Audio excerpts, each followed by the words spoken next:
Alégrese el cielo, goce la tierra. ¿Qué debemos empezar? Empecemos con nuestra oración. Por ahí está Mafe. Hola, Hola Mafe. perdón. ¿Comienzo? Y dale. Oración del estudio bíblico. No, en nombre del Padre, del Hijo y del Espíritu Santo. Amén. Oración del estudio bíblico. Dios Todopoderoso, que tanto nos amaste y te compadeciste de nuestra débil condición, que te dignaste dejar escritura tu palabra como regalo a tu santa iglesia. Vuelve tu mirada a aquellos que con corazón sincero y con incesante búsqueda de conocerte se remiten a tu santa escritura. Envía tu espíritu, el mismo espíritu que inspiró e instruyó a tus santos siervos a escribirla, para que sea Él el quien nos la revele, nos disipe la mentira y nos libere del error. Danos, Señor, humildad. Concédenos dejarnos modelar por la escritura, extrayendo de ella todos los dones que tienen para darnos. Amén.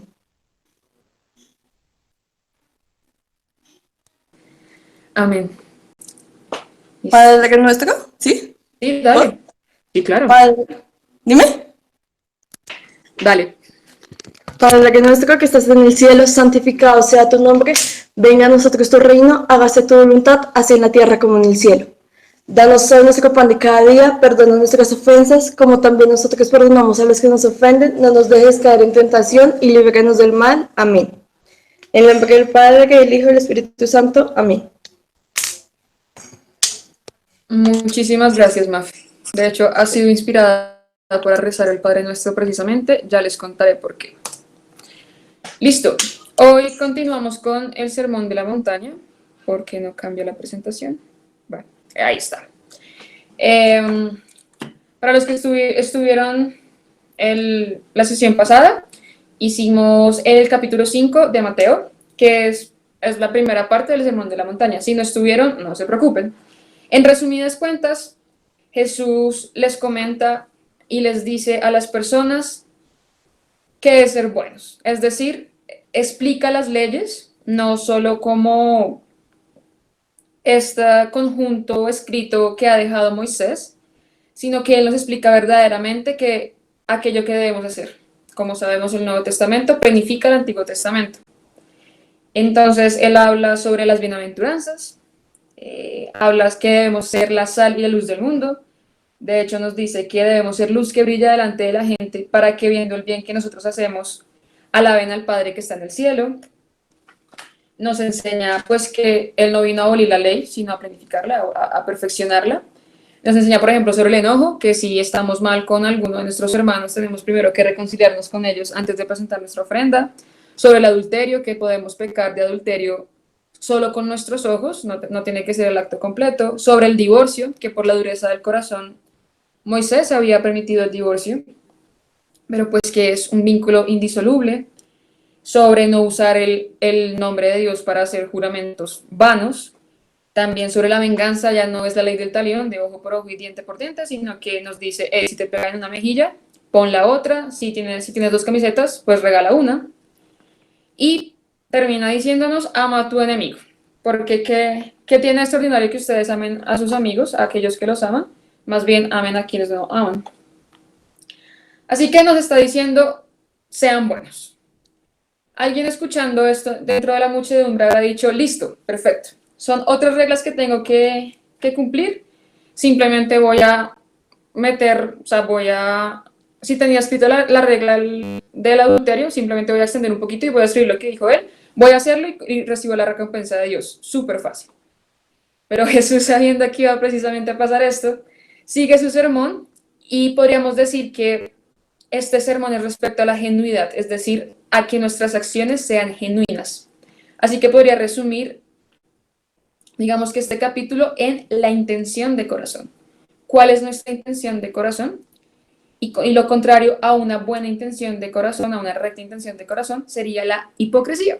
Si alguno estuvo por ahí en la charla de la hermana de Iván, nos decía precisamente que, de hecho acá son 3 veces, creo que en el texto donde se menciona la palabra hipocresía, que viene de hipócrisis, que es actuar o fingir en griego, y que es una de las cosas que Jesús más odia, el fingir. Porque en particular vamos a ver 3 prácticas de la ley mosaica que eran la oración, la limosna y el ayuno, se habían convertido en prácticas vacías, donde fingían, eran hipócritas de una buena intención del corazón, cuando al final era simplemente un cascarón que no tenía ningún contenido. A lo largo de estas 3 prácticas, Jesús va a tener como una especie de esquema. Nos va a decir qué no hacer, nos va a explicar qué hacer, y además nos dice que nuestro Padre nos recompensará.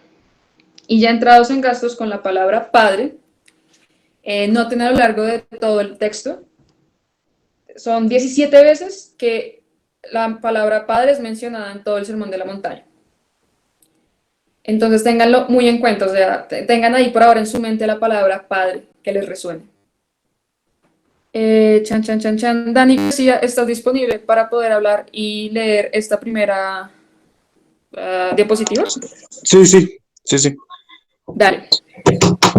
Sermón de la montaña.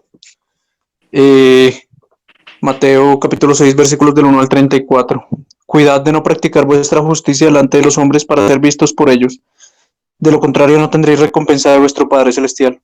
Por tanto, cuando hagas limosna, no lo vayas trompeteando por delante, como hacen los hipócritas en las sinagogas y por las calles, con el fin de ser honrados por los hombres. En verdad os digo que ya reciben su paga. Tú, en cambio, cuando hagas limosna, que no sepa tu mano izquierda lo que hace tu derecha. Así tu limosna quedará en secreto y tu Padre que ve en lo secreto te recompensará. Listo, gracias Dani. Entonces, empecemos por el primer versículo. Nos dice, cuidad de no practicar vuestra justicia delante de los hombres para ser vistos por ellos.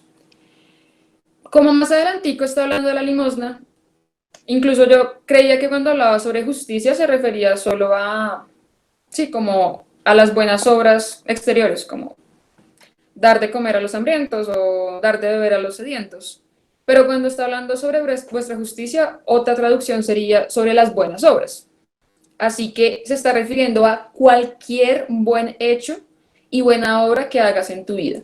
No solo las exteriores, sino el hecho de rezar en intimidad, o el hecho de compartir con tus padres, o el hecho de ser buen estudiante.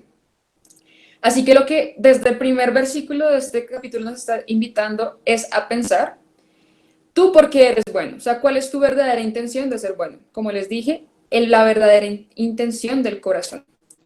Entonces, desde ya tenemos que preguntarnos, ¿acaso nuestras buenas obras son genuinas? ¿O simplemente queremos ser vistos por los demás? Y continúa Jesús. De lo contrario, no tendréis recompensa de vuestro Padre Celestial. Y nos dice, si solo estás haciendo estas buenas obras para que te miren, no tienes recompensa. O sea, son vacías, no tienen ningún verdadero valor de vuestro Padre Celestial. En particular, estas 3 que les había comentado, ayuno, oración y limosna, se han convertido en un status quo de los fariseos, como estas prácticas eran lo que les daba un mejor nivel respecto a los demás. La primera que él va a hablar es la limosna, y nos dice, por tanto, cuando hagan limosna, no lo vayas tropeteando por delante como hacen los hipócritas en las sinagogas y por las calles, con el fin de ser honrados por los hombres. En verdad os digo que ya reciben su paga. Listo. Entonces, ¿por qué practicaban la limosna los fariseos? Porque estaba escrito en la ley. En Deuteronomio, por ejemplo, nos dicen, en el capítulo 14, 28, cada 3 años apartarás todo el diezmo de tu cosecha de este año y lo depositarás a tus puertas. Así vendrá el levita, ya que él no tiene parte ni heredad contigo, el forastero, el huérfano y la viuda, que viven en tus ciudades y comerán y saltarán, para que Yahvé tu Dios te bendiga en todas las obras que emprendas. Entonces, estaba escrito que tú tenías que dejar parte de tu diezmo, igual que en Deuteronomio 15, que los pobres no faltarán en esta tierra, debes abrir tu mano a tu hermano, a aquel de los tuyos que es indigente y pobre en tu tierra. Y no solo eso, nos dice tienes que abrirte a los más necesitados, pero al final también nos dice que vamos a recibir bendición en todas las obras que emprendamos, y eso está más claro en, se cambió la presentación, Tobías, perfectamente. Tobías le está dándole consejos a su hijo y le dice, haz limosna con tus bienes y al hacerlo que tu ojo no tenga rencilla. No vuelvas la cara ante ningún pobre y Dios no apartará de ti su cara. Ya le está prometiendo que Dios no apartará su cara. Regula tu limosna según la abundancia de tus bienes. Si tienes poco, da conforme a ese poco, pero nunca temas de dar limosna, porque así te atesoras una buena reserva para el día de la necesidad, porque la limosna libra de la muerte e impide caer en las tinieblas. Ya tenemos que Dios no apartará su rostro y nos impide la muerte y caer en las tinieblas.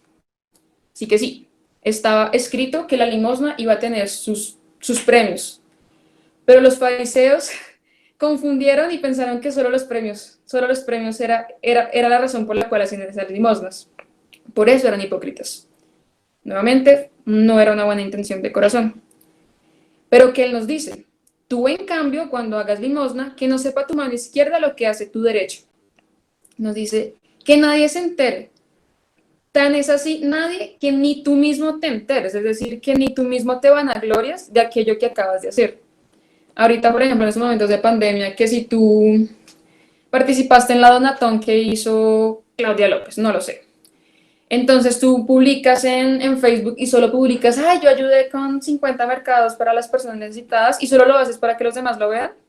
Ya, acabas de caer en la hipocresía y tú mismo te estás vanagloriando.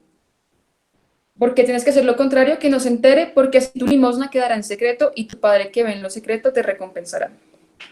Y cuando acá habla de secreto no solo se refiere a que nadie se entere, sino que algo más secreto es nuestro corazón. Solo Dios conoce nuestro corazón verdaderamente y Él conoce nuestra intención y Él nos recompensará. Y esta recompensa es suficiente. El verbo que usa en griego es para referirse a que es suficiente y justo, o sea, no necesitas más, ya has sido pagado por lo que has hecho. Y antes de continuar con el resto de las prácticas, no nos confundamos o no pensemos entonces que todas nuestras buenas hechos tienen que hacerse en lo secreto en extremo.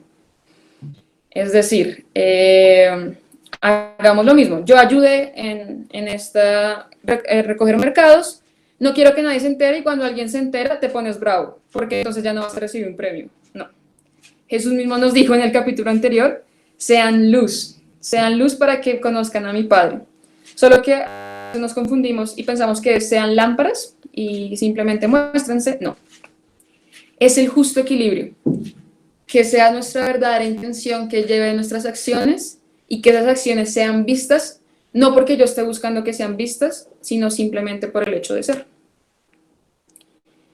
Continuemos. Chan, chan, chan. Listo. Dani García, ¿puedes leer esta diapositiva? Sí, señora. ¿Cuál? ¿Esta? Sí, señor. Y cuando oréis, no seáis como los hipócritas que gustan de orar en las sinagogas y en las esquinas de las plazas bien plantados para ser vistos de los hombres. En verdad os digo que ya reciben su paga. Tú, en cambio, cuando vayas a orar, entra en tu aposento y después de cerrar la puerta, ora a tu Padre, que está allí en lo secreto. Y tu Padre que ve en lo secreto te recompensará. Y al orar no charléis mucho como los gentiles, que se figuran que por su palabrería van a ser escuchados. No seáis como ellos, porque vuestro Padre sabe lo que necesitáis antes de pedírselo. Gracias, Dani. Por ahí te seguiré molestando. Entonces, la siguiente práctica es la oración. La oración entendemos como conversación con Dios. No es ajeno a los judíos. Abraham oró, Isaac, Jacob, Moisés tuvo una relación muy cercana con Dios. David oró. Salomón oró, por ejemplo, Salomón pidió por sabiduría. Y todos los profetas a lo largo del Antiguo Testamento oraron.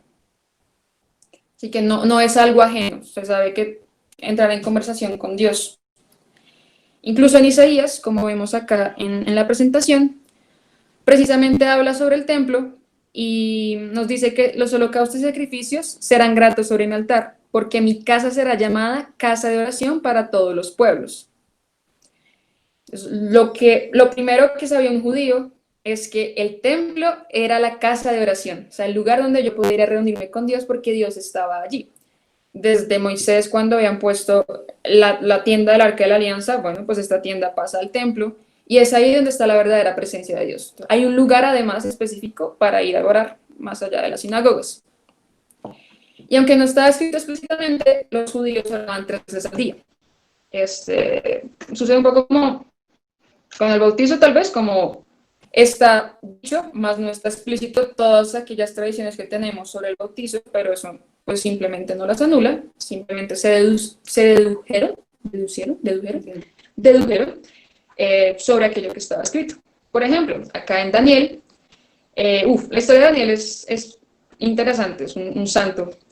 En ese momento Israel estaba desterrado en Babilonia, pero él consigue el favor de Darío, que era persa, si no estoy mal, pueden corregirme, y Daniel se vuelve uno de los, por así decirlo, los ministros de Darío. Los otros estaban tan celosos que querían hacer caer a Daniel, pero no encontraban cómo, así que hicieron que Darío firmara un edicto donde se tenía que echar al foso de los leones a alguien que se arrodillara al frente de alguien que no fuera Darío, cosa que hacía Daniel. Pero Daniel lo sigue haciendo, porque antes dice, cuando Daniel se enteró de que había sido firmado el edicto, entró en su casa. Su habitación superior tenía las ventanas orientadas hacia Jerusalén, y 3 veces al día se arrodillaba para orar y dar gracias a Dios, como había hecho siempre. O sea, vemos que rezaba 3 veces al día. Sí, Daniel era un bacán. En fin, estos 3 veces, si mi mente no me engaña, una era terminaba siendo por la noche, así que eran a las 9 de la mañana y a las 3 de la tarde los momentos de oración. ¿Qué hacían los fariseos? Aprovechaban justo en ese momento pasar por la plaza. Entonces imagínense como si tú tuvieras como regla rezar, que es lo que debemos hacer, el Ángelus a las 12, pero tú decides que en ese momento, justo el momento en que vas a montarte en Transmilenio y lo vas a hacer en voz alta, como para que los demás te vean. Algo así hacían ellos. Así que Jesús precisamente les dice, no hagáis como los hipócritas, que gustan orar de las sinagogas y en las esquinas de las plazas bien plantados para ser vistos. En verdad os digo que ya reciben su paga. Nuevamente, la recompensa ya es justa y suficiente. Y nos dice, tú en cambio, cuando vayas a orar, entra en tu aposento y después de cerrar la puerta, ora a tu Padre que está allí en lo secreto. Y tu Padre que ve en lo secreto te recompensará.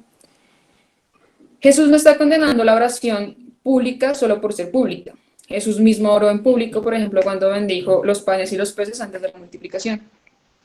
Pero en los momentos más críticos, Jesús oró en la intimidad a su Padre.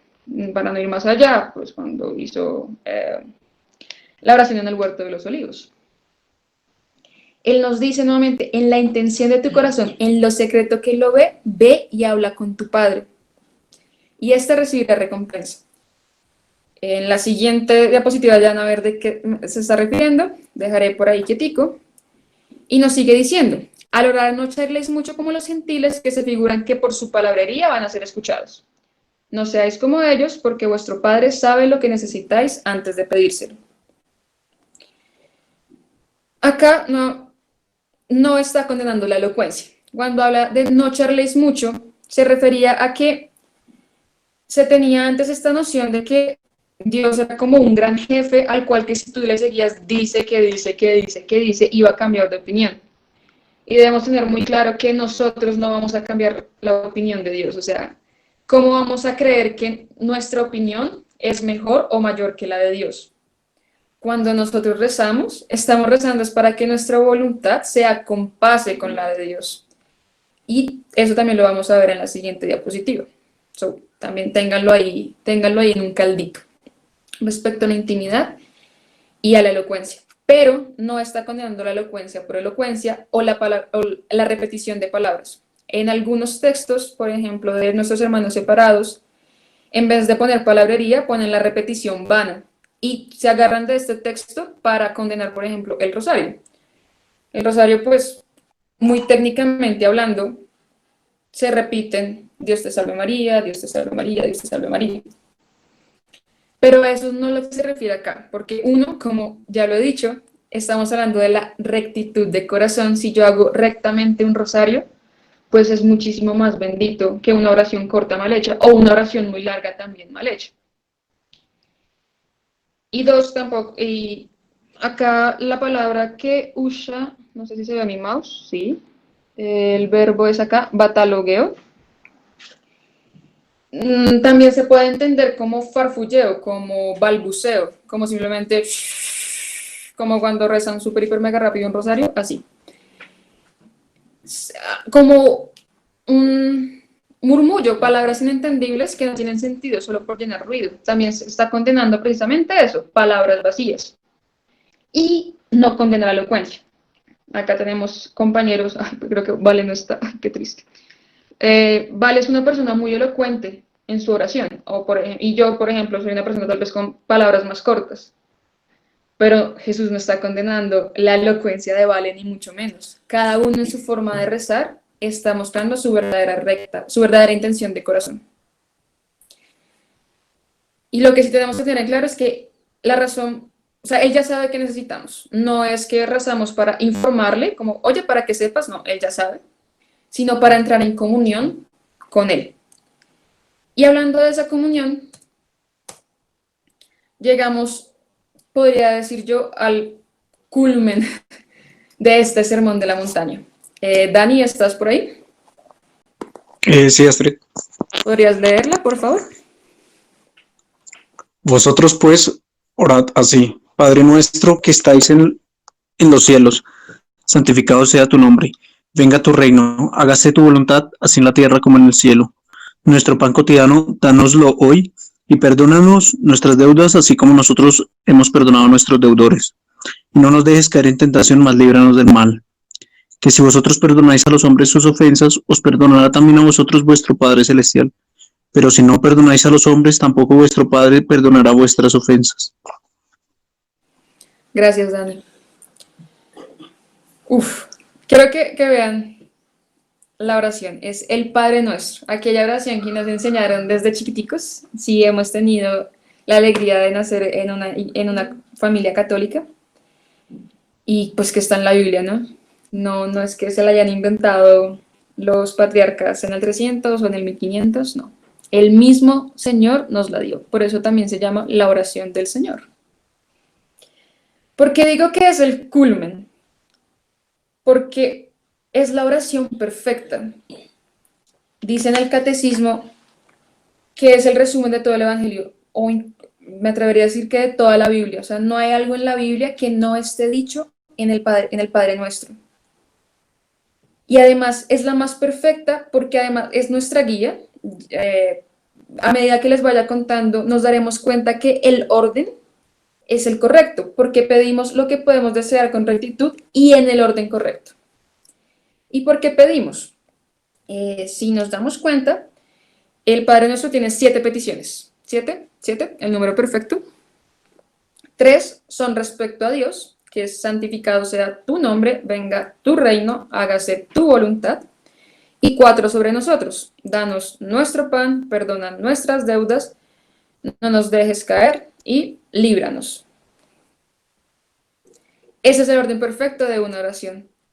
Primero nuestro Padre y después nosotros. Y muchas veces entramos en oración al revés. Primero empezamos con el líbranos, empezamos con todo lo malo que nos está pasando en la vida, después así como el perdón, después nos acordamos que es el que nos da lo que tenemos cada día, y al final, sí nos acordamos que es nuestro Padre. No, nos está dando el orden perfecto. Y por ese orden, en la primera palabra ya puede existir tranquilamente un documento gigante. Yo intentaré hacerlo lo más resumido posible, todo el Padre Nuestro. Es la palabra Padre, esa palabra que les había dicho que queda en sus mentes. Esta es la primera vez que Dios se revela como nombre, se revela como nuestro Padre. En el Antiguo Testamento se había tal vez revelado con otros nombres, lo conocían como juez, como creador, como altísimo. Pero por primera vez Jesús nos revela una identidad, la de Padre. Y esa identidad de Dios también nos revela a nosotros algo, nuestra identidad de hijos. Así que lo primero, o sea, desde que decimos Padre, ahí ya tenemos nuestra primera lección y lo que rezamos diariamente. Nosotros somos tus hijos. Y como por ahí nos decía Marigracia, tenemos que tener esa identidad de hijos en lo más profundo de nuestro corazón. Es lo primero y lo más importante en nuestra vida, que nuestra identidad es ser hijos de Dios. En eso se basa todo lo que somos. E incluso como de hijos pequeños, como estos hijos que confían en Él plenamente y que deben comportarse como tal. Y la siguiente palabra es nuestro. Así que no solo mi Padre, y como yo veo a mi Dios, que a veces sucede que algunas personas dicen, no, yo creo en Dios, pero no en la iglesia. Y se forman un Dios a su nivel, pero cuando vivimos en comunidad vemos cómo cada uno vive esa relación con el Padre. Así que nos recuerda que no es una relación netamente individual con Él. Nos recuerda que somos hermanos y que de hecho cuando rezamos el Padre Nuestro, estamos rezando en comunidad. Y nos recuerda además que nuestro hermanito mayor es Jesús, porque Él es el Hijo predilecto de Dios. Así que también cuando decimos Padre Nuestro, nos recuerda que nuestro hermano es Jesús. Y lo que sigue es que estás en los cielos. Y dice, uy, no, ahí ya me lo pusieron más lejos. O sea, antes estaba en el templo y ahora está más lejos, ahora está en el cielo. Pero no, antes es al contrario por dos razones. Ahora ya no solo está en el templo, como un lugar específico en el planeta, sino que está en el cielo. Siguiendo la metáfora, el cielo está sobre todos. El cielo está sobre los chinos y sobre los colombianos por igual. Y el cielo está accesible a todos nosotros. Dios es accesible a nosotros como Padre. Y si Él está en los cielos, o sea, Él vive en los cielos, su casa es la eternidad. Así que nuestra casa es la eternidad. Nuestro verdadero hogar es estar con Él. Es el pecado original que nos ha hecho caer y hacernos pensar que no es nuestro Padre, sino nuestro Maestro y que fuéramos sus esclavos. El pecado es la mentira y la mentira que nos bota es, hey, ustedes no son hijos. Ustedes son simplemente criaturas que las boto en la tierra para sufrir. Cuando nos está diciendo, no, tu Padre que está en los cielos te está esperando verdaderamente en tu hogar. Listo. Esa es la primera frase y ni siquiera hemos empezado las peticiones. La primera petición es, santificado sea tu nombre. ¿Qué petición tan rara? O sea, ¿acaso nosotros podemos santificar el nombre de Dios? ¿Acaso el nombre de Dios no es ya santo? Claro, obviamente. El nombre de Dios ya es santo y nosotros no podemos hacer nada para quitarle o ponerle. Pero lo que en verdad está diciendo esta petición es que sea tu nombre para nosotros. Así como en Ezequiel, si encuentro la referencia, sí. Los regaña y les dice, voy a mostrar ante las naciones la santidad de mi gran nombre, que ustedes han ofendido entre ellas. Cuando yo lo haga, ellas reconocerán que yo soy el Señor. Nosotros sí podemos ofender el nombre de Dios con nuestras acciones. ¿Por qué? Porque lo que estamos pidiendo es que nosotros reconozcamos santo, aparte, o sea, ese nombre que solo puede ser dado a Él y que solo es digno para Él, que nosotros nos demos cuenta y seamos santos como Él. Voy a volver a coger la idea. Debemos santificar su nombre para que nosotros lo reconozcamos como Padre y para que otros lo reconozcan como tal, como santo. A eso se refiere esta intención. Y la segunda intención es, venga tu reino. La palabra que se usa para reino acá es basileia. Y digamos que tiene como tres connotaciones: reino, reinado o realeza. Así que empecemos con reino. Cuando decimos venga tu reino, estamos hablando del reino eterno. Precisamente nuestro Padre vive en los cielos. Pero eso no quita entonces como el mundo material, entonces como venga solo tu reino espiritual, no. Antes bien nos compromete en este mundo. Porque para que verdaderamente haya un reino, Él tiene que reinar. El segundo significado, venga a nosotros tu reinado. Él tiene que verdaderamente cumplir sus leyes en nosotros. ¿Y cómo se hace eso? Haciendo lo que nos corresponde acá en la tierra. Así que no nos separa de la tierra, sino antes bien nos une más a ella, haciéndolo de modo correcto. Y es que el reino adviene en la última cena, pero verdaderamente está entre nosotros en la Eucaristía. Así que, a pesar de que decimos como venga tu reino y que nos puede sonar un poco en un futuro, el reino ya está presente entre nosotros y está aún más presente en la Eucaristía. Y como última concepción, que es la realeza, sería como venga tu realeza. Pues si él tiene un reino, es rey, y si nosotros somos sus hijos, pues somos príncipes. Así que es precisamente, venga y que yo me sienta verdaderamente hijo del Altísimo, hijo del Rey, que esa realeza se apropie de mí y me comporte como tal. Y siguiendo con eso de verdaderamente Cristo tiene que reinar, es haciendo su voluntad. Y acá lo pedimos. Hágase tu voluntad. Y como Male nos había dicho en la charla, la voluntad de Dios es simple. Sed santos. Fácil. Esta está en Primera de Pedro.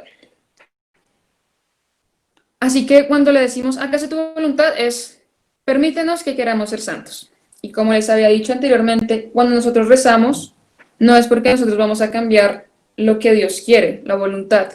Nuevamente, ¿cómo vamos a creer que nuestra voluntad es mejor que la de Dios cuando Dios es un Padre amoroso que sabe lo que necesitamos? Cuando rezamos, nosotros queremos que nuestra voluntad se alinee con la de Él. Eso es lo que hace la oración. Nos cambia a nosotros, no a Él. Y decía Santa Teresita, dame lo que yo quiero, porque lo que yo quiero es lo que tú me das. Al final del día, lo que yo quiero tiene que ser precisamente la voluntad de Dios. Y cerramos esta primera parte con así en la tierra como en el cielo. Yo, Astrid, hace como 3 días pensaba que era simplemente hágase tu voluntad así en la tierra como en el cielo. Pero resulta que esta partecita, esta frasecita, que así es como en el cielo, sea en la tierra, aplica las 3 peticiones. Así que sería, santificado sea tu nombre, como es en el cielo, que sea en la tierra. Que venga tu reino, como es en el cielo, así en la tierra. Que se haga tu voluntad, como en el cielo, que así sea en la tierra. Es decir, estamos diciendo que aquello que está sucediendo en el cielo, las 3 peticiones que ya hemos hecho, sucedan en la tierra. Y eso nos podría llevar a una pregunta. ¿Y entonces cómo se ve el cielo? Y resulta que sí está escrito. En el último libro, no menos importante de la Biblia, el Apocalipsis, nos describe un poco el cielo, ¿no? Nos describe este Cordero de Dios que está siendo sacrificado, cómo el mal está siendo derrotado, aparece nuestra Madre, aparece Jesús, casi que en una vestimenta litúrgica, si no estoy mal, con 24 obispos, aparece un cáliz con sangre. Venga, que esto suena a Eucaristía. Así como el reino está verdaderamente entre nosotros en la Eucaristía, el reino es eterno, pues es el mismo cielo que ha bajado a nosotros en la Eucaristía. Si queremos vivir un pedacito de cielo, es en la Eucaristía. Y no es casualidad que en la Eucaristía se rece precisamente la oración del Señor, el Padre Nuestro. Y dice el Catecismo, es en la liturgia de la Eucaristía donde la oración del Señor revela todo su significado y poder. O sea, en la Eucaristía es cuando esa oración que a veces proferimos sin darnos cuenta es donde toma su mayor significado y poder, porque la rezamos justo después de la consagración, es decir, donde hemos puesto todas nuestras ofrendas y está la presencia real del Señor, y antes de la comunión, antes de poder recibirlo. Está en el lugar perfecto. Y como les he dicho, toda la Biblia está sumada dentro de el Padre Nuestro. Wow, había olvidado decirles, si alguno tiene una pregunta. Gracias, Pausi. La Eucaristía es la antesala del cielo. Puedo escribirla. Tengo el chat abierto y puedo verlo. Perdón, lo había olvidado, pero sí, si alguno tiene una pregunta, puede escribirla y yo la voy a ver. Disculparán. Listo. So, nos hemos dado cuenta que el cielo está en la Eucaristía. Y se van a dar cuenta cuánto más está presente en la siguiente intención. Las siguientes 4 intenciones, como habíamos dicho, es respecto a nosotros. Y las acciones están en un modo imperativo, en un modo obligatorio, como danos, perdónanos, bueno, no nos dejes, líbranos. Es casi como pidiéndole a Dios. Y lo más divertido es que sí lo podemos hacer. ¿Por qué? Porque Él ya se ha revelado como nuestro Padre. Y como les había comentado, esta oración pedimos lo que podemos desear con rectitud. O sea, son deseos correctos que le podemos pedir a nuestro Padre con toda naturalidad. Así como cuando chiquitos le decíamos a nuestra mamá, ¡dame un dulce! y la mamá lo hacía por amor, pues exactamente igual. Acá incluso le podemos decir como, danos nuestro pan, porque Él es nuestro Padre. Pero tenemos que darnos cuenta que todo está en plural. No es dame mi pan, sino danos. Siempre acordándonos que somos una iglesia universal, estamos en comunión y que esta oración no solo es por mí, sino por todos mis hermanos. Como ya hemos dicho, somos hermanos por ser hijos de Dios. Centrándonos en esta primera petición, nuestro pan cotidiano, dánosle hoy. Chun, chun, chun, chun. Listo. Le estamos pidiendo uno que sea el de hoy. O sea, no estamos pidiendo por mañana, por toda la semana, cual canción infantil, sino que solo estamos pidiendo por el día. Y a mí en particular, eso me hace sentir obligada a tener que precisamente rezar la oración del Señor todos los días, porque yo solo estoy pidiendo por el hoy. Entonces, si hoy martes la hice, pues ya, entre comillas, muchas comillas, ya no es válida para mañana porque yo solo pedí por el hoy. A mí, en particular, a mí me lleva a pensar, uy, tengo que hacerla todos los días porque solo estoy pidiendo por el hoy. Y solo estamos pidiendo pan. No estamos pidiendo un caviar o alitas barbecue. Estamos pidiendo lo suficiente, lo necesario. Pero esta palabra de pan cotidiano y hoy es súper raro, o sea, es casi como una redundancia. Si es cotidiano, o sea, si es cada día, ¿por qué pedirlo hoy? Porque no simplemente nuestro pan cotidiano o nuestro pan dándole hoy. Pero es que Jesús le estaba hablando a los judíos y había un pan muy particular que literalmente era cotidiano, que era el maná. Como recordarán, cuando Israel estaba pasando hambre, Dios les mandó el maná. Ellos tenían que recogerlo cada día y eso era lo que comían. Si, por ejemplo, ellos llegaban a recoger para 2 días, al siguiente día ese exceso de pan ya se había llenado de gusanos, excepto el 6º día, donde tenían que recoger para 2 días porque el 7º tenían que descansar. Así que este pan al cual se está refiriendo Jesús es cualquier pan, es como un pan bien particular que es el maná. Y es tan particular que de hecho la palabra que usa, oh por Dios, lo he perdido, ya, oh no. ¿Pueden creer que he perdido la palabra? Bueno, si la ven, me avisan. La palabra ¿Cuál? es maná? epiuiosios. Jesús, qué mal momento perderlo. Epiusium. Gracias, amigo filólogo. Ya la escucharon, no la pienso repetir para no dañarla. Esta palabra es tan particular, es la única vez en toda la Biblia que está escrita. Más aún, algunas personas dicen que en qué idioma está escrito el texto a la derecha es griego. Y Juanma ya la acaba de escribir, y no la pienso decir.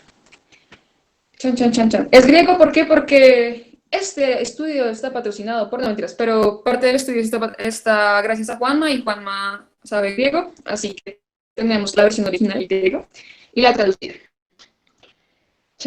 Listo.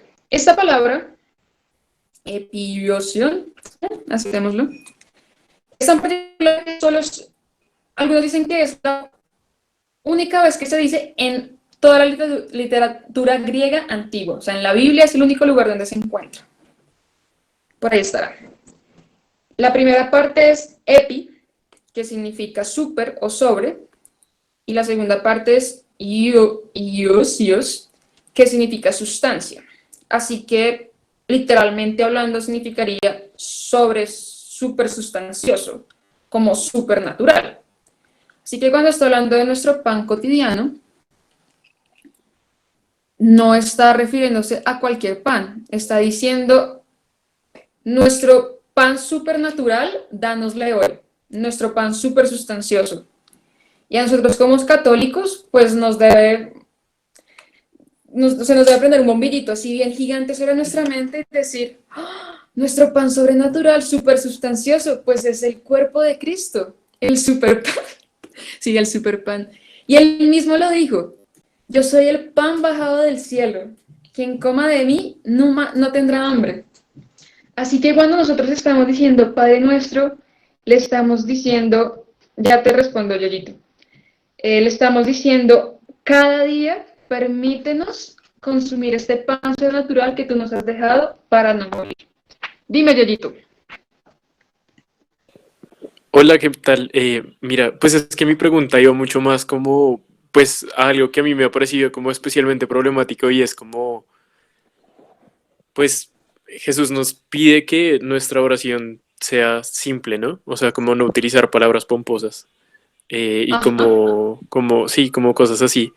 Pero se me hace que, por ejemplo, para entender un Padre Nuestro, pues, o sea, como tú misma decías, como, o sea, básicamente uno puede escribir un libro sobre el Padre Nuestro.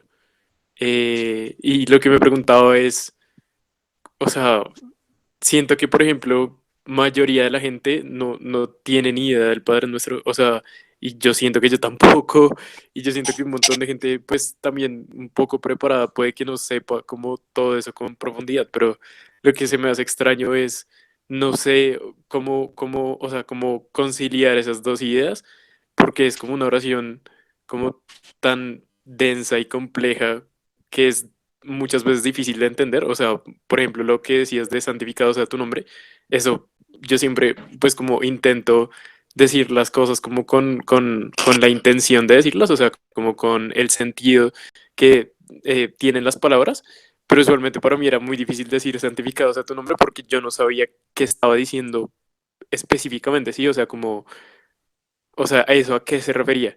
Y mi pregunta era mucho más como, ¿tú qué consideras o como sobre ese punto? O sea, como, ¿cómo son conciliables esos dos puntos de, pues, pucha, de que el Padre Nuestro sea accesible a todo el mundo y de que la gente entienda lo que está diciendo y también con lo que decía Jesús de, pues, intentar orar de manera más simple? O sea, no sé, ¿tú qué opinas sobre eso? Es que siempre me ha generado como ruido. Uy, qué difícil. Pues como tú dices, creo que uno no contradice al otro, en el sentido de que si tú o yo tal vez conocemos a mayor profundidad, tal vez, gracias a Dios, las palabras, eso no le quita la sencillez. O sea, por ejemplo, hay tratados filosóficos sobre la voluntad, en el sentido de qué puedo hacer, o sea, qué tan difícil, por así decirlo, es mi voluntad.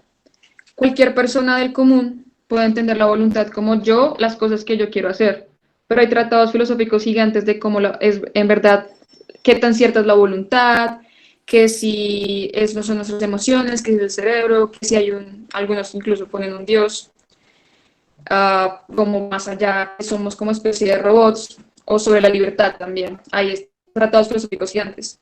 Pero el concepto de libertad sigue siendo simple, o sea, todos entendemos libertad a pesar de que no conozcamos los tratados filosóficos detrás de ellos. Así que yo creería que el hecho de que haya incluso pomposidad de palabras detrás de la explicación no le quita la simpleza y la belleza a la oración. Antes bien, esa pomposidad bien tratada nuevamente por una verdadera intención de corazón, lo único que hace es embellecer lo que ya era bello. ¿Está bien la respuesta? Yo quiero No agregar estoy. una cosita. Claro. También pues, la palabra que utiliza nuestro Señor cuando se refiere a no ser utilizar lenguaje pomposo, no es, o sea, es una palabra un poquito más amplia. O sea, no necesariamente, o sea, no solamente se refiere a un lenguaje pomposo, sino como a no farfullar o a no hacer una serie de cosas que, por ejemplo, en la apologética se utiliza mucho porque los protestantes utilizan esto para acusarnos a nosotros por rezar oraciones repetitivas como el rosario, pero pues no se refiere a eso, sino como a una idea de que pues era muy común entre los gentiles y era que si mi Dios es esa estatua de Zeus, de lo que sea, cuando yo le hablo mucho, o sea, esta estatua tiene orejas, entonces me escucha y por eso yo tengo que decirle en ese sentido. Uh-huh. Por el otro lado, Dios, el verdadero Dios, el Dios que creó, que no es un Dios de oro, ni de madera, ni de mármol, es un Dios que, no, que conoce mis necesidades y que no requiere que yo les esté diciendo tantas veces, es por ese motivo, ¿sí? Porque, o sea, y es en ese sentido que nosotros rezamos y no se refiere tanto como a una sencillez de lenguaje que sea como súper prescriptiva por este sentido, sino porque pues eh, tú tienes que alejarte también en tu oración de una concepción de que Dios no te escucha o de que Dios es como una estatua, que creo que está más relacionado a eso. Pero si tú desde tu posición pues manejas un tipo de lenguaje específico, eso no te pone en ventaja sobre pues una persona que por también su condición tenga un lenguaje mucho más sencillo, pero tampoco es como que esté súper prescrito que no se puede utilizar un lenguaje así, porque pues Dios no está por encima del lenguaje, entonces creo que trasciende estas cuestiones. Ay, exacto. Gracias, Juanma. Sí, eso es para todos, para todos. Listo, volviendo. La primera petición era el pan cotidiano. La siguiente petición es, y perdónanos nuestras deudas, así como nosotros hemos perdonado a nuestros deudores. Esa es muy densa, porque no simplemente dice, perdona nuestras deudas y punto, sino que el punto de comparación es como nosotros hemos perdonado a nuestros deudores. Así que cada vez que decimos este fragmento, entre comillas, es condenatorio, en el sentido de que le estoy diciendo, Dios, perdóname, pero tanto como yo estoy perdonando. Ese como que ha usado tanto Jesús en otros pasajes, como amad como vuestro Padre os ama, o perdón, en este caso sería como perdonad como vuestro Padre perdona. Es ahí una retroalimentación, o sea, un ciclo de Dios me perdona tanto como yo perdono, pero a su vez yo tengo que perdonar tanto como mi Padre me perdona. Es un círculo, pero no es vicioso. So, este fragmento cuando nosotros lo rezamos, le estamos pidiendo a Dios que nos dé un corazón misericordioso, porque solo un corazón blando que es capaz de perdonar a otros y que de hecho se da cuenta que quién soy yo para no perdonar a alguien cuando Dios mismo ya le ha perdonado. O sea, nuevamente, es que yo soy más que Dios para retener deudas cuando el mismo Padre las tiene. Así que es momento para decir, bueno, mi corazón tiene que ser misericordioso y dispuesto al perdón para así yo poder pedir perdón. Y nosotros mismos estamos como nuestros propios deudores. Muchas veces nosotros no somos capaces de perdonarnos a nosotros mismos. De igual manera, debemos perdonarnos a nosotros, tener misericordia de nosotros para poder recibir la misericordia de Dios. Y sigue, y no nos dejes caer en la tentación. A veces culpamos y sentimos que Dios es la persona que nos lleva a la tentación, pero no, Dios no tienta. Pero muchas veces sí permite situaciones difíciles en las cuales somos probados. U otras veces no es que Él quiera, pero tomamos caminos del mal, que es acá es precisamente lo que decimos. No nos dejes tomar los caminos del pecado. Pero incluso cuando pecamos y caemos, Dios del bien saca el mal. Y nunca permite un mal que no sea superado por el bien del cual se va a sacar. Y el bien que puede sacar, por ejemplo, estas caídas es darnos cuenta de nuestra debilidad y darnos cuenta que la necesitamos. Jesús no es una opción, es una necesidad. Padre Mike Schmidt. Así que sí, incluso cuando caemos, tenemos que darnos cuenta de lo inferiores que somos, pero de cuánto lo necesitamos a Él. Y en esa necesidad buscamos la Eucaristía. La Eucaristía es precisamente aquello que nos va a llenar ese vacío que nos dimos cuenta que teníamos. Y termino ahí con la Eucaristía en el sentido de, si nos damos cuenta, por eso mismo el Padre Nuestro toma todo su significado y poder en la Eucaristía, porque todas estas peticiones están relacionadas directamente con la Eucaristía. Y por último, nos dice, más líbranos del mal. Acá no solo es mal como este mal abstracto que algunos quieren presentar, sino mal como maligno, como ese que nos quiere hacer caer. Por acá está, acá. No sé cómo se dice la palabra, pero ahí tenemos mal y maligno. Así que, Yo gracias. ayudo. Es apotuponeru, y ese poneru como adjetivo puede ser neutro o masculino. Normalmente la traducción que usamos en español lo toma como un neutro, entonces como si fuera líbranos del mal, pero lingüísticamente también puede ser un masculino referido a un ente específico que sería el maligno. De hecho, pues también en español hay personas que no dicen y líbranos del mal, sino líbranos del maligno. Y ambas son posibilidades lingüísticas, sin embargo, pues es mucho más sensato interpretarlo como que se refiere a Satanás específicamente. La cuestión se complica porque la misma ambigüedad pasa al latín, libéranos a malo, también le pasa exactamente lo mismo, puede ser neutro o puede ser masculino. Pero sí, generalmente la interpretación que se le da es que se refiere a Satanás. Por eso tenemos un filólogo en sin medida. Muchísimas gracias, Juan. Ahí está. Nos está refiriendo a Satanás. Y nuevamente la forma de resistir a Satanás es por la Eucaristía. Esa va a ser nuestra fuerza para poder vencer de él, perdón, poder vencer ante él.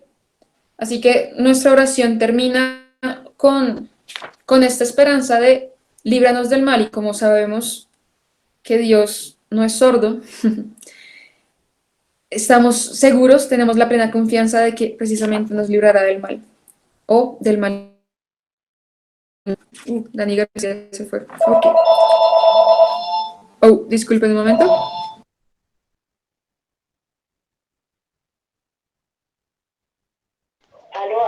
Ay, ya, qué pena. Es que hubo una llamada en mi casa. Listo. Más líbranos del mal. Amén. Vale. Estoy leyendo la pregunta de Carlitos, que dice: ¿la pomposidad de palabras puede tener un sentido desde la soberbia de nuestro corazón? Sí, en el sentido de, como ya Juanma lo dijo, y como yo lo dije, no es condenar la elocuencia por la elocuencia misma, pero sí la soberbia podría ser, perdón, la pomposidad podría ser un signo de la soberbia, pero eso no implica que toda palabra pomposa sea soberbia. Sí, creo que esa sería la respuesta. Ay, ¿ahora qué hice yo? Listo. Continuando, los últimos dos versículos básicamente explican un poco precisamente sobre esto de perdonar nuestras deudas, que si vosotros perdonáis a los hombres sus ofensas, os perdonará también a vosotros vuestro Padre Celestial. Pero si no perdonáis a los hombres, tampoco vuestro Padre perdonará vuestras ofensas. Continuemos. Diego Moreno, ¿puedes ayudarme con esta diapositiva?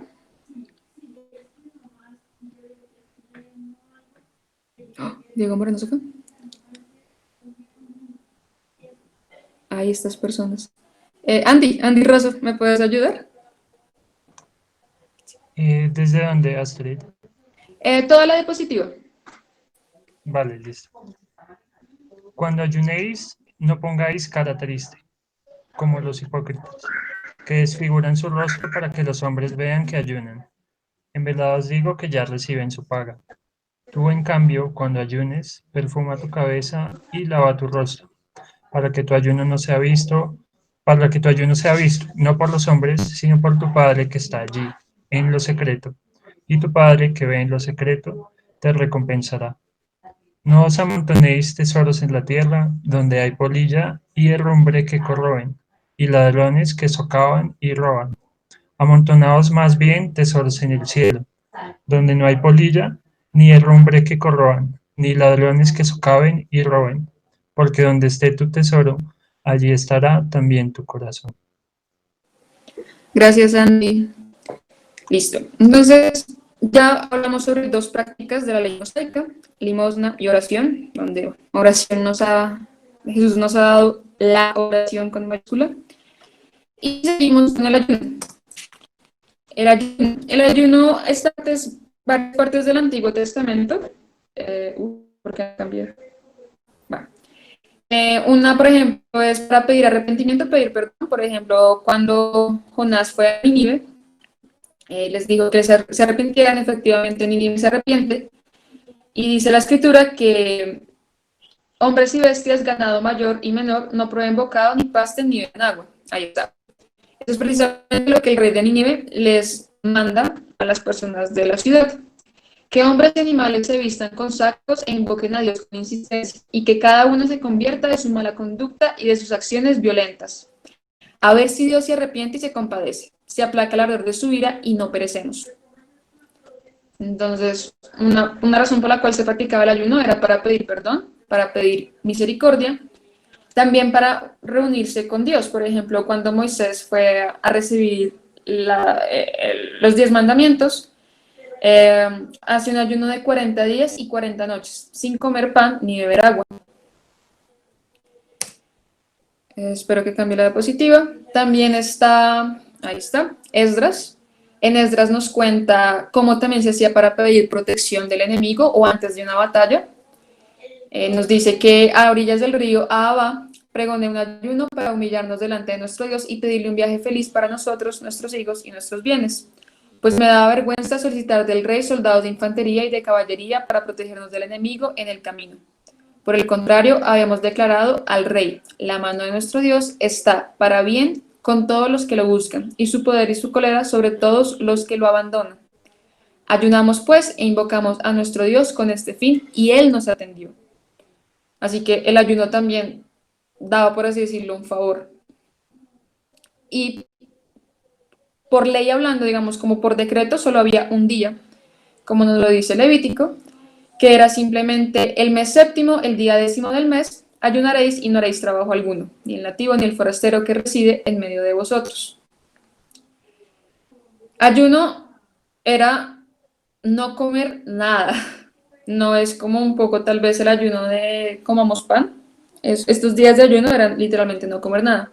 Oh, y también lo hacían, por ejemplo, como forma de expresar tristeza cuando alguien estaba enfermo o cuando alguien moría. Por ejemplo, David hizo una semana de ayuno cuando Saúl y Jonatán murieron en una batalla. El punto es que el ayuno también era una forma de recibir favores. Y los fariseos nuevamente se confunden y empiezan a hacer estas prácticas solo para recibir estos favores. Así que volviendo a la lectura, bueno, volver a estar un poco lento, nos dice que cuando ayunemos no pongamos cara triste como los hipócritas, que desfiguran su rostro para que los hombres vean que ayunan. En verdad os digo que ya reciben su paga. Nuevamente nos dice que está mal y cómo debemos hacerlo nosotros. En cambio, cuando ayunes, perfuma tu cabeza y lava tu rostro, para que tu ayuno sea visto, no por los hombres, sino por tu Padre que está allí en lo secreto. Y tu Padre que ve en lo secreto te recompensa. Listo. Entonces acá ya hemos terminado como estas 3 prácticas: ayuno, oración y limosna. Y Jesús nos ha explicado cómo debemos hacer verdaderamente.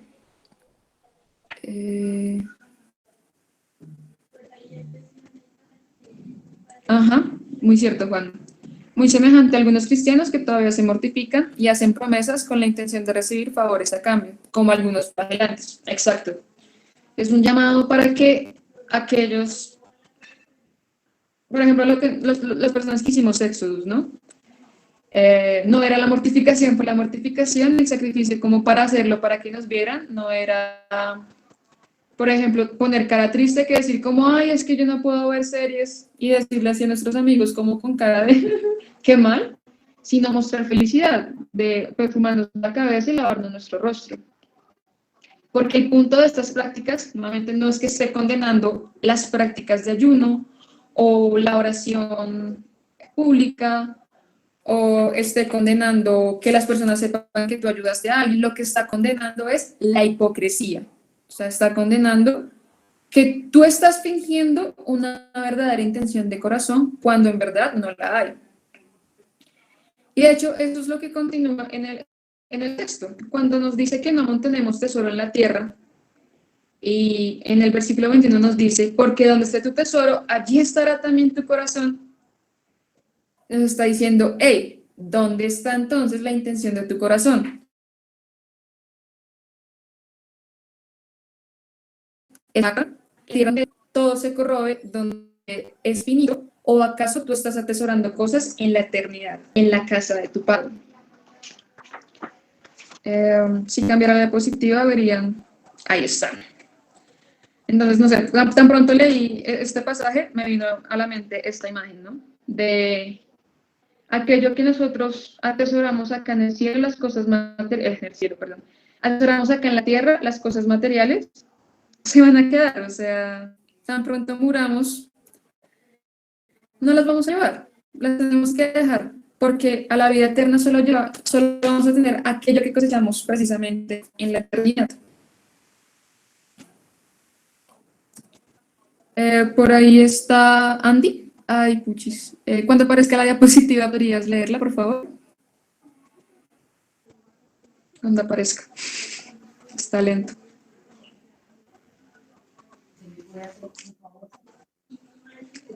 Oigan, está muy lento. Qué triste es esto. Ok, creo que la leeré mientras. La lámpara del cuerpo es el ojo. Si tu ojo está sano, todo tu cuerpo estará luminoso. Pero si tu ojo está malo, todo tu cuerpo estará a oscuras. Y si la luz que hay en ti es oscuridad, ¿qué oscuridad habrá? Nadie puede servir a dos señores, porque aborrecerá a uno y amará al otro. O bien se entregará a uno y despreciará al otro. No podéis servir a Dios y al dinero. Por eso os digo, no andéis preocupados por vuestra vida que comeréis, ni por vuestro cuerpo con que os vestiréis. ¿No vale más la vida que el alimento y el cuerpo más que el vestido? Ay, muchachos, no sé qué pasó. No está proyectando. Seguiré así. En este primer fragmento nos está hablando que la lámpara es la lámpara del cuerpo es el ojo. Y bueno, es que acá la analogía es bastante simple. Si nosotros vivimos en la oscuridad y hemos vivido en la oscuridad tanto tiempo, eso se convierte en nuestra nueva luz. O sea, no somos capaces de darnos cuenta qué tan equivocados estamos.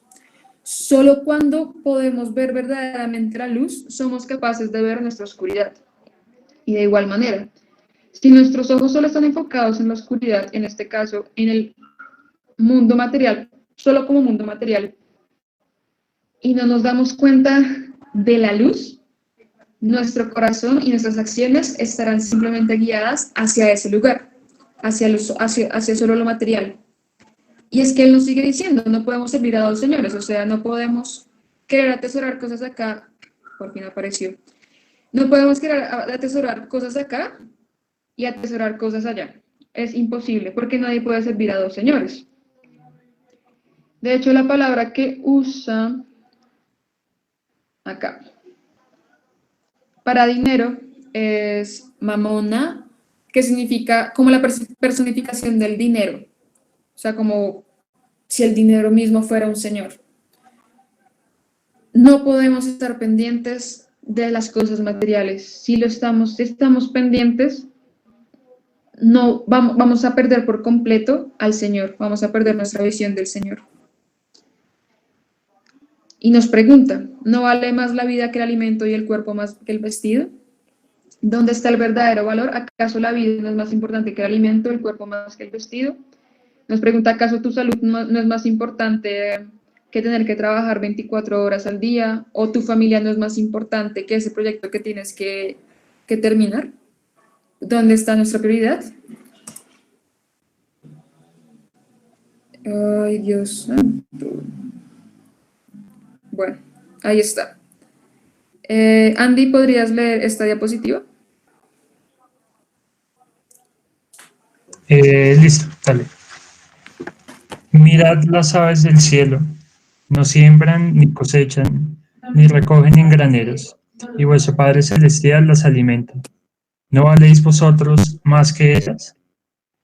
Por lo demás, ¿quién de vosotros puede, por más que se preocupe, añadir un solo codo a la medida de su vida? Y del vestido, ¿por qué preocuparos? Observad los lirios del campo, cómo crecen, no se fatigan ni hilan.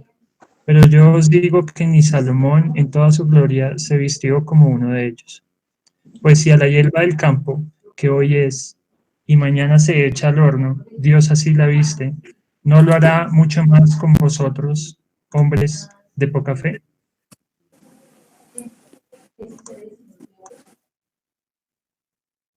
¿Podrías también leer esta, Andy? Qué pena. No andéis, pues, preocupados diciendo, ¿qué vamos a comer? ¿Qué vamos a beber? ¿Con qué vamos a vestirnos? Que por todas esas cosas se afanan los gentiles. pues ya sabe vuestro Padre Celestial que tenéis necesidad de todo eso. Buscad primero su reino y su justicia, y todas esas cosas se os darán por añadidura. Así que no os preocupéis del mañana, el mañana se preocupará de sí mismo. Cada día tiene bastante con su propio mal. Gracias, Andy. Y ya para finalizar, creo que estos últimos versículos son, digamos, que un poco más directos. Primero nos habla precisamente de las aves del cielo. Y dice, ¿no ven que ellas ni siembran, ni cosechan, ni recogen en graneros, y vuestro Padre Celestial las alimenta?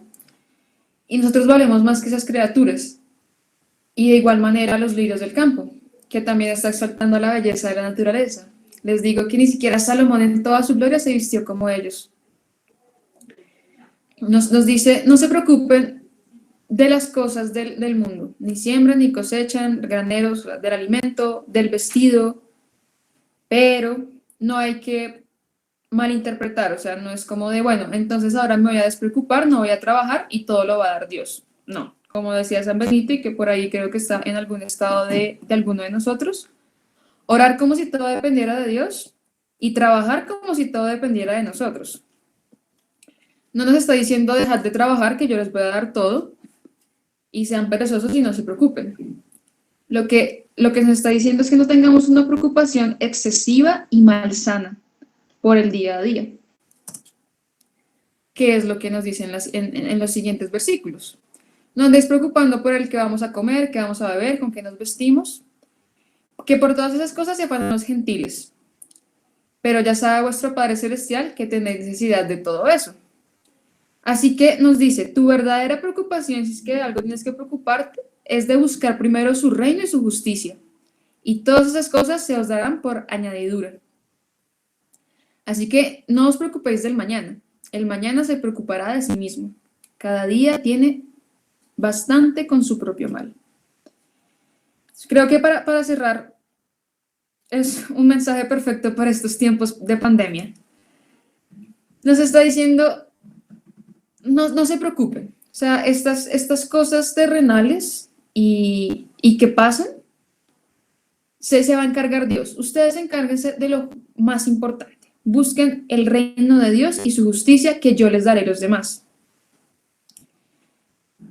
Así que esta es una invitación al final de darnos cuenta o sea, cuál es nuestra verdadera intención de corazón. ¿Por qué hacemos limosna? ¿Por qué hacemos ayuno? ¿Por qué hacemos oración? Es darnos cuenta dónde está nuestro corazón. O sea, si todas estas acciones están puestas en lo pasajero, donde también en lo pasajero no solo entran los bienes materiales, sino también la vanagloria y el poder de este mundo, la carne, el mundo y el maligno,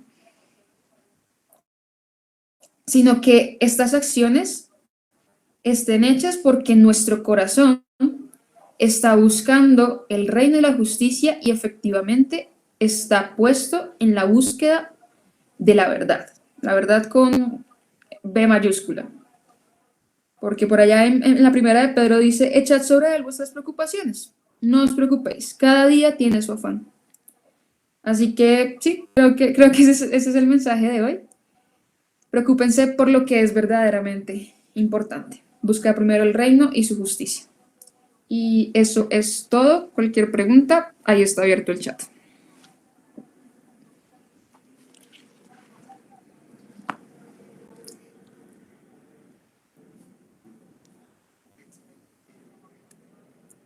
Silencio incómodo. Karinita, una pregunta. Dime, Es Sofi. que yo he escuchado que nuestro Señor solo oraba para que nosotros aprendiéramos de Él, pero ahorita Pau me decía que tal vez también lo hacía para mantener una continua comunicación con el Padre, entonces no sé cómo sería ahí. No, más lo segundo que lo primero. De hecho, me hiciste recordar que precisamente antes de este Padre, o sea, el Padre Nuestro también está en Lucas, solo que está en 5 peticiones y en Mateo está más completa. Y antes de dar la oración del Padre Nuestro, los apóstoles le habían dicho, Jesús, enséñanos a orar. Así que en este caso, Jesús da la oración del Padre Nuestro para enseñarnos a cómo orar. Pero como les dije, los momentos cruciales e importantes, Jesús oraba. Hay varios pasajes donde muy de mañana o muy de noche Jesús se retiraba a orar, porque claro, él necesitaba la relación íntima con Dios que tanto nos pide. Así que no es que solo oraba para enseñarnos, sino que él también tenía que vivir una vida espiritual fuerte, por ejemplo, al momento de las tentaciones. En el desierto estuvo orando, y como nos dice Juanca, también Jesús oró antes de escoger a sus apóstoles. O sea, en las decisiones importantes, en los momentos cruciales, él oró. Él mantenía una fuerte conexión espiritual, pues, con el Padre. Listo, vale, gracias. De nada, Tengo una Sofi. pregunta. Dinos, Lu. Bueno, lo que me refiero es que en la parte de que Jesús nos enseñó a orar, o sea, la forma correcta de orar, ¿cómo sería una forma incorrecta? Eso es como... hay muchas formas incorrectas, diría yo. Pero uno para mí sería lo de la intención de corazón. O sea, si tu intención es, por ejemplo, que yo pienso que con mi oración voy a cambiar la mente de Dios a la voluntad de Dios, ahí ya empecé mal. O sea, eso ya es una mala oración. También una mala oración sería, por ejemplo, cuando es el cumplimiento, el cumplimiento, donde mis palabras son vacías, como que yo simplemente ahí sí estoy farfullando y simplemente son sonidos sin ningún sentido, ahí también está mal. Algo más profundo, por ejemplo, creería yo que el orden con el que está dado el Padre Nuestro es el orden con el que tenemos que rezar. Cuando entramos en oración, lo primero que debemos es recordar quiénes somos y quién es Él. Me refiero a recordar que Él es nuestro Padre, nuestro Creador, el Altísimo. O sea, empezar casi un poco como un poco cuando hacemos el rosario, que le ponemos flores a nuestra Madre. De igual manera estamos dejándole, entre comillas, flores a Dios. Empezamos diciendo, tú que eres altísimo, tú que eres infinito amor, diciendo, o sea, todo lo que nosotros lo consideramos. Y nuevamente, el hecho de que lo digamos o no lo hace más o menos santo, pero nos recuerda a nosotros quiénes somos en comparación a Él. Lo ponemos en su lugar, lo santificamos, lo apartamos. Lo segundo, eso sí lo digo yo, sería dar gracias. Primero tenemos que dar gracias por aquello que nos ha dado y ya por último, pedir. Porque, como ya lo había dicho, en ese momento es cuando entramos en comunión, cuando ponemos nuestras preocupaciones en Él. Muchas veces ese rezar no cambia la situación de manera explícita, pero sí cambia la forma en que nosotros la vivimos. Una situación difícil, no sé, estás sin dinero. Después de rezar, no te va a aparecer un billete de baloto ganador debajo de tu mesa, pero sí va a cambiar la forma en que estás viviendo esa situación. La situación no ha cambiado, pero tú sí has cambiado. Por lo tanto, irónicamente la situación ya ha cambiado porque tu perspectiva lo ha hecho. Creería que eso es, pero acá hay personas como mucho más doctas en oración. Si alguno pudiera dar un mejor ejemplo, estaría completamente agradecido. Por acá Carlos dice, ¿por qué desde el Concilio Vaticano II en nuestra madre la Iglesia se utiliza ofensas en lugar de deudas en el Padre Nuestro? Buena pregunta. La verdad yo no sabría decirle. Listo, la U quedó bien. Yo, a la pregunta de Carlos, pues no sabría. Realmente es muy complicado, pues porque no es que haya habido un cambio en el Padre Nuestro, sino un cambio en la traducción que usamos en español. Y también tampoco sabría, pues es que no fue el único cambio que se hizo. De hecho, el texto literal que tenemos ahí en la otra columna dice cosas, por ejemplo, como Caimei en que dice más mon, que literalmente significa y no nos induzcas en la tentación. Esto no solamente se ve, o sea, no creo que sea una cuestión relacionada al Concilio Vaticano II, porque otros idiomas seculares actuales también tienen o sea, lo dicen exactamente igual. Por ejemplo, en italiano es e non ci indurre, que significa exactamente lo mismo, y no nos induzcas. No, en inglés es and lead us not into temptation, es no nos induzcas a la tentación. Entonces, creo que es más bien alguna decisión local que tomaron obispos de habla hispana, no sé, me imagino que en España también, para clarificar esto a la luz pues ya de la hermenéutica de la cual Astrid ya dio suficiente ilustración, para evitar pues esta cuestión y ponerlo en armonía con lo que vemos también en Santiago de que Dios no es quien tienta, sino que pues se refiere precisamente a no a una voluntad activa, sino permisiva de Dios respecto a no caer en tentación y no dejar caer.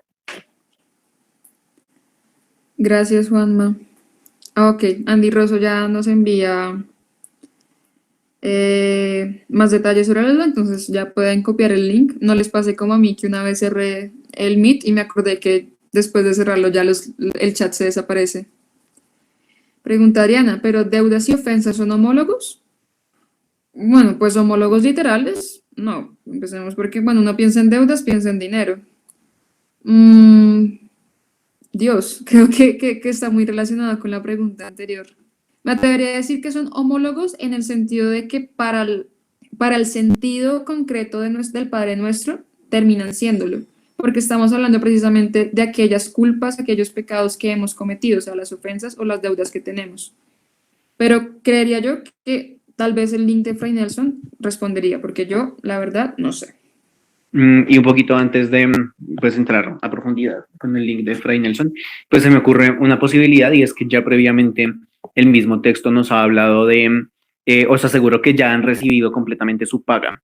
Entonces muy posiblemente se refiera a este mismo tipo de cosas, haciendo una comparación a un lenguaje pecuniario, porque sí, efectivamente las palabras que se utilizan están completamente relacionadas a dinero, a deudas en sentido de dinero, pero pues no es la primera vez que se hacen. Ya hemos visto que cuando las personas hipócritas hacen pompa de este tipo de cosas, ya han recibido su paga. Entonces, muy probablemente, así como existe una paga, también existe una deuda, que es precisamente a lo que se refiere el lenguaje del Padre Nuestro, que vendría significando efectivamente una ofensa. Gracias, Juanma. Sí, creo que eso es la mejor respuesta que podemos dar. ¿Hay alguno más por ahí?